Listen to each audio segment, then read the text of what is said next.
গরমে কিংবা সামান্য একটু পরিশ্রমেই কি আপনার শরীর ও পায়ে প্রচন্ড দুর্গন্ধ হয়? লোক সমাজে বা বন্ধুদের আড্ডায় এই কারণে কি আপনাকে প্রায় বিব্রত হতে হয়? বাজার চলতি নামি দামি কেমিক্যাল পারফিউম ব্যবহার করেও কি কোনো স্থায়ী সমাধান পাচ্ছেন না? তাহলে আজকের এই ভিডিওটি একদম আপনার জন্য।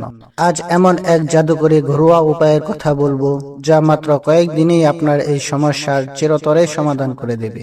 আসসালামু আলাইকুম বন্ধুরা, স্বাগতম আপনাকে রাইস আপ বিডি চ্যানেলে। স্বাস্থ্য ও রূপচর্চা বিষয়ক এমন চমৎকার ও কার্যকরী সব ঘরোয়া টিপস নিয়মিত পেতে এখনই আমাদের চ্যানেলটি সাবস্ক্রাইব করে পাশে থাকা বেল আইকনটি বাজিয়ে দিন। আর আমাদের ফেসবুক পেজটি অবশ্যই ফলো করে আমাদের পরিবারের সদস্য হয়ে যান। বন্ধুরা, আমরা অনেকে গায়ে দুর্গন্ধ দূর করতে প্রতিদিন প্রচুর পরিমাণে কেমিক্যাল যুক্ত পারফিউম বা ডিওডোরেন্ট ব্যবহার করি, কিন্তু এগুলো সাময়িকভাবে দুর্গন্ধ ডাকলেও আমাদের ত্বকের জন্য অত্যন্ত ক্ষতিকর এবং এর কোনো স্থায়ী সমাধান দেয় না। তাই আজ থেকে এই বাজার চলতি কেমিক্যাল পারফিউম বাদ দিয়ে দিন। সম্পূর্ণ প্রাকৃতিক উপায়ে দুর্গন্ধ দূর করতে আজই বেছে নিন বেলপাতা।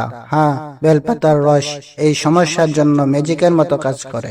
কিভাবে ব্যবহার করবেন? প্রথমে কিছু তাজা বেলপাতা ভালো করে ধুয়ে নিন। এরপর পাতাগুলো বেটে বা ব্লেন্ড করে এর থেকে পরিষ্কার রস বের করে নিন।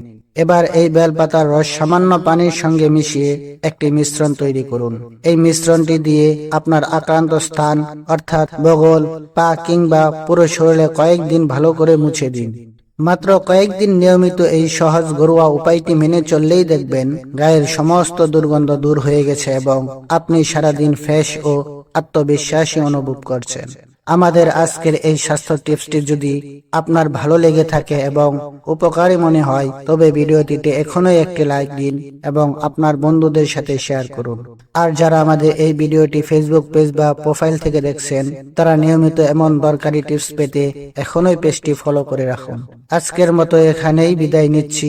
দেখা হবে রাইস আপ বিডি এর পরবর্তী কোনো দারুণ ভিডিওতে। সেই পর্যন্ত সবাই ভালো থাকুন, সুস্থ থাকুন। আল্লাহ হাফেজ।